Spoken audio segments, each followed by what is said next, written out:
Masaya mo kuwala na eh. Ha? Mo kuwala na eh. Ha? Masaya mo kuwala na eh.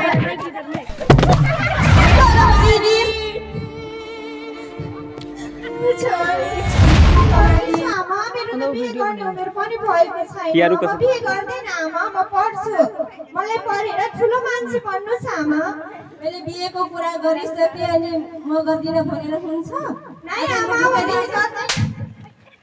मुखले लाउँछ सधैँ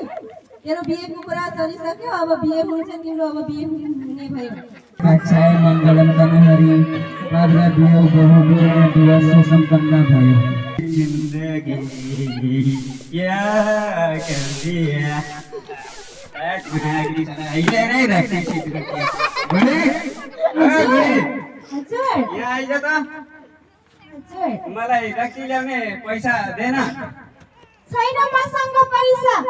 तपाईँ काम गर्नुहुन्न झन् पनि सक्नु भएको छ घरमा नुनले सिद्धिसकेको छ चामल छैन अनि तपाईँ डेली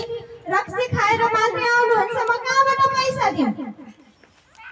मलाई रक्सी ल्याउने पैसा दे भनिरहेको छु छैन मसँग पैसा तपाईँ जहिले भइसक्नु भएको छ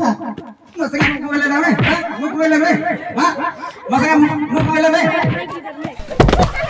गरम दिदी सानैमा जबरजस्ती आमाले बिहे गरिदिनु भयो मैले पहिले भनेकै हो आमा बिहे गर्दैन भनेर र अहिले जबरजस्ती बिहे गरिदिनु भयो आज हेर्नु न दिदी मेरो हालत कस्तो छ डेली रक्सी खाएर आउनुहुन्छ प्रत्येक दिन झै झगडा हुन्छ घरमा चामल छैन के गर्नु दिदी म के गरौँ मेरो त जिन्दगी नै बर्बाद भयो दिदी कस्तो पेट दुखिरहेछ आमा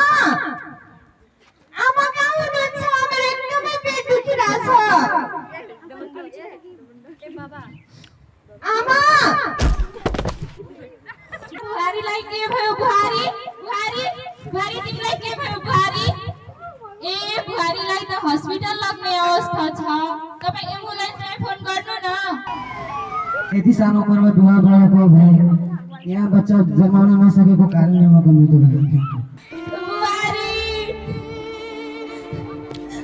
छोरी दुःखमाथि तिम्रो मृत्यु भयो म सानैमा बिहा गरेर म ठुलो गल्ती गरेँ म तिमीले भनिराख्यो म बिहे गर्दिनँ म पढ्छु भने केही पनि तिम्रो बिहे गरिदिन्छु म छोरी छोरी तिमीले हामीले किन छोडेर गयो छोरी मलाई माफ गरिदेऊ माफ गरिदेऊ घन्टाभित्र हामीले तयारी गरेर यो सामान्य नाटक तपाईँहरू माझ देखाउने प्रयास गरेका छौँ हामी कुनै प्रोड्युसर होइन उहाँहरू कुनै कलाकार होइन तपाईँ गाउँघरकी चेलीबेटीहरू हुन् जसले यो समस्यालाई लिएर उहाँले त्यसलाई दर्शाउन खोज्नुभयो जुन आइटम एकदमै राम्रो भएको छ खासमा हाम्रो नाटकको मञ्चन के रहेछ भन्दाखेरि हाम्रो गाउँ समाजमा जुन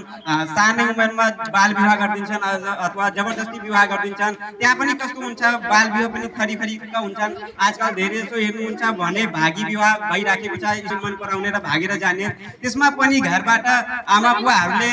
पहिला पहिला राम्रै घरबार देख्नुहुन्छ छोरा राम्रो छ भनेर त्यसको विवाह गरिदिनुहुन्छ त्यसको जिम्मेवारी बोध हुँदैन र पछि पछि समस्या उत्पन्न हुँदै जान्छन् आर्थिक समस्या लगायत विभिन्न समस्याहरू देखा पर्छन् त्यसकारण बाल विवाह गर्नु हुँदैन भन्ने यो नाटकको मञ्चन छ यदि भइ नै हाल्यो भने त्यस पछाडिको समस्या कस्तो हुन्छ भन्दाखेरि यदि सानै उमेरमा विवाह भयो भने कति भएर बच्चा जन्माउन पर्यो अथवा त्यस्ता केसहरू थुप्रै छन् कि सानो उमेरमा विवाह भयो गर्भवती भइन् बच्चा जन्माउँदाखेरि उनको मृत्यु हुन्छ ती सब कुराहरूले हामीले यहाँ मञ्चन गरेका छौँ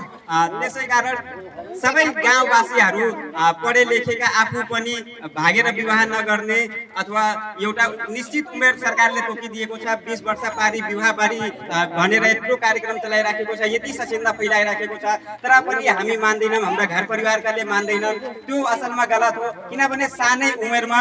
बालबालिकाहरू पढ्नुपर्ने खेल्नुपर्ने उमेर हुन्छ त्यतिखेर उहाँहरूलाई आफ्नो जिम्मेवारी पनि थाहा हुँदैन र त्यो टाइममा यदि तपाईँले उहाँहरूलाई जिम्मेवारी बोध गराउनु भयो भने यस्ता यस्ता समस्या देखा पर्छन् हामी यति भन्दै तपाईँहरू माझ बिदा चाहन्छौँ हस् धन्यवाद नमस्ते नमस्ते नमस्ते सो साथीहरू जस्तै कि तपाईँहरूले हेर्नुभयो आज हामी गुलरिया वार्ड नम्बर 11 जोशीपुरमा बाल विवाह सम्बन्धी एउटा सामान्य नाटक गरेका छौँ। यो फेरि नाटक हाम्रो कस्तो भयो भन्दाखेरि जुन आयोजक थियो त्यो आयोजकले आयोजकसँग धेरै टाइम पाउन सकेनौँ। 3 घन्टामा मात्रै साथीहरूलाई रिहर्सल गराएर पछाडि यहाँ आज मञ्चन गरेका छौँ। यो कस्तो भयो भन्दाखेरि अब टाइम पनि नहुने, हामी पनि कुनै प्रोड्युसर होइन, उहाँहरू पनि कुनै एक्टर होइन। सो जे गर्नुभएको छ आई थिङ्क एकदम राम्रो पर्फर्मेन्स छ, किनभने 3 घन्टामा सिकेर यतिको गर्नु भनेको ठुला कुरा हो। सो म साथीहरूलाई धेरै धेरै धन्यवाद दिन चाहन्छु कि यति साथ सहयोग जुन गर्नुभएको छ। र त्यसै गरी अब यो स्टोरी पनि मैले आफै बनाएर खबर पाइसके पछाडि यस्तो यस्तो नाटक गरौँ भनेर मैले यसलाई स्टोरी तत्काल क्रिएट गरेर अनि यसको लागि सबै साथीहरू जुटाएर हामी यस्तो यस्तो गर्नुपर्छ, सामान्य गाउँघरमा यस्तो सन्देश फैलाउनुपर्छ भनेर हामीले सानो मञ्चन गरेका छौँ। आई होप तपाईँहरूलाई मन पर्यो होला। मन पर्ने च्यानललाई सब्सक्राइब, भिडियो लाइक गर्नु होला। हामी फेरि भेट्नेछौँ। हस्, धन्यवाद।